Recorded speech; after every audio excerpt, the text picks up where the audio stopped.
Hello అండి. రోజు మనకు 3 రకాల కాల్స్ వస్తుంటాయి. సార్ ప్లాట్స్ ఏమైనా తీసుకుంటారా?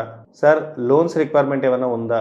సార్ ఇన్సూరెన్స్ తీసుకోండి మీరు ఫ్యామిలీ సెక్యూర్డ్‌గా ఉంటుంది అని. యాస్ ఎ డైరీ ఫార్మర్ వాళ్ళతో నా క్వెషన్స్ ఏముంటాయంటే డైరీ ఫార్మ్ పెట్టుకుంటాను. ప్లాట్స్ ఏమైనా ఉన్నాయా?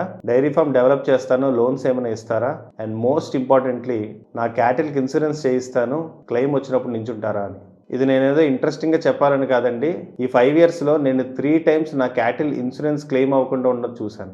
30, 40 క్యాటిల్ మెయింటైన్ చేస్తున్న నాలాంటి ఫామ్‌లో ఈచ్ క్యాటిల్‌కి 4% వాల్యూ పర్ చొప్పున మనం ఇన్సూరెన్స్ పే చేస్తాం. ఇన్సూరెన్స్ క్లెయిమ్ టైంలో నాకు వచ్చే ఆన్సర్స్ ఏంటంటే డాక్యుమెంట్స్ సరిగ్గా లేవు అని, వెటనరీ కరెక్ట్ రిపోర్ట్ ఇవ్వట్లేదు అని, టైం అయిపోయింది అని, ఇంకా వర్స్ట్ థింగ్ ఏంటి అంటే ఫోన్ కాల్స్ పిక్ చేయకపోవడం. 30, 40 క్యాటిల్ మెయింటైన్ చేస్తున్న డైరీ ఫార్మర్‌కి ఈచ్ క్యాటిల్‌కి 4% చొప్పున ఇన్సూరెన్స్ ఎవ్రీ ఇయర్ పే చేస్తారు. అంటే నియర్లీ 2 కొత్త క్యాటిల్ వచ్చేంత డబ్బులు. 2 కొత్త క్యాటిల్ వస్తే ఫామ్ ఇంకా గ్రో అవుతది. మేము ఇంకొంచెం ఎక్కువ పాలని అమ్మడం జరుగుతది. కానీ జరగరాని సిట్యుయేషన్ ఏదైనా జరిగితే 40 క్యాటిల్ మీద మనం పెట్టిన ఇన్వెస్ట్‌మెంట్ ఇబ్బంది పడకుండా ఉండాలి అని ఇన్సూరెన్స్ ఎవ్రీ ఇయర్ చేయిస్తాం. థాంక్ గాడ్ అలాంటి సిట్యుయేషన్ మేము ఇప్పటివరకు ఫేస్ చేయలేదు. బట్ హుదూద్ టైంలో నాకు తెలిసిన ఒక ఫార్మర్ 50 క్యాటిల్ ఫామ్ బ్రేక్ అయిపోయింది అంట. నాట్ ఈవెన్ సింగిల్ క్యాటిల్ బతకలేదు అని చెప్పారు. సో ఆ టైంలో ఇన్సూరెన్స్ కంపెనీ అతనికి క్లెయిమ్ అవ్వలేదు. అతను ఆ రోజు తీసుకున్న డెసిషన్ నేను ఇక్కడి నుంచి ఈఎంఐ కట్టను. బికాస్ నాకు ఫామ్ లేదు.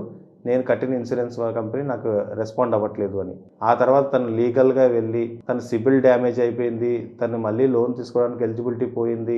ఎంతైనా సరే నేను ఈ ఇన్సూరెన్స్‌ని ఎలా అయినా క్లెయిమ్ చేసుకోవాలి. ఎలా అయినా నాకు ఇన్సూరెన్స్ డబ్బులు రావాలి అని తను లీగల్‌గా 1 ఇయర్ స్ట్రగుల్ చేస్తే అతనికి తన ఇన్సూరెన్స్ డబ్బులు వచ్చాయి. బట్ ఈలోపు అతనికి జరిగిన డ్యామేజ్ మంత్లీ ఇన్కమ్ మిస్ అయింది. సిబిల్ మిస్ అయింది. ఇప్పుడు లోన్స్ తీసుకోవడానికి ఎలిజిబిలిటీ మిస్ అయింది. That was very brutal. నా పర్సనల్ ఎక్స్‌పీరియన్స్ ఏంటి అంటే ఎవ్రీ ఇయర్ నేను 1,60,000 నుంచి 2,00,000 వరకు నేను ఇన్సూరెన్స్ కడతాను. విచ్ నాకు 2 కొత్త క్యాటిల్ రావచ్చు. బట్ ఏదైనా న్యాచురల్ డిజాస్టర్ జరిగితే ప్రతి మచ్ రెడీగా ఉండాలి అని చెప్పి మనం ఇన్సూరెన్స్ చేయించుకుంటాం. నేను ఎవ్రీ ఇయర్ వీలైనంత వరకు క్లెయిమ్ రాకపోతే కంపెనీని మార్చేస్తుంటానండి.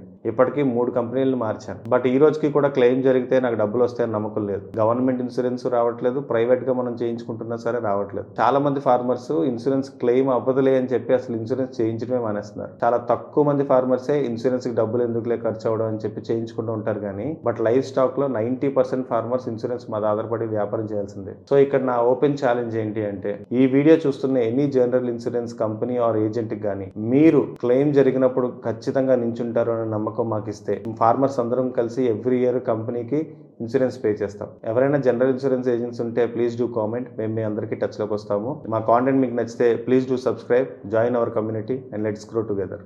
Thank you.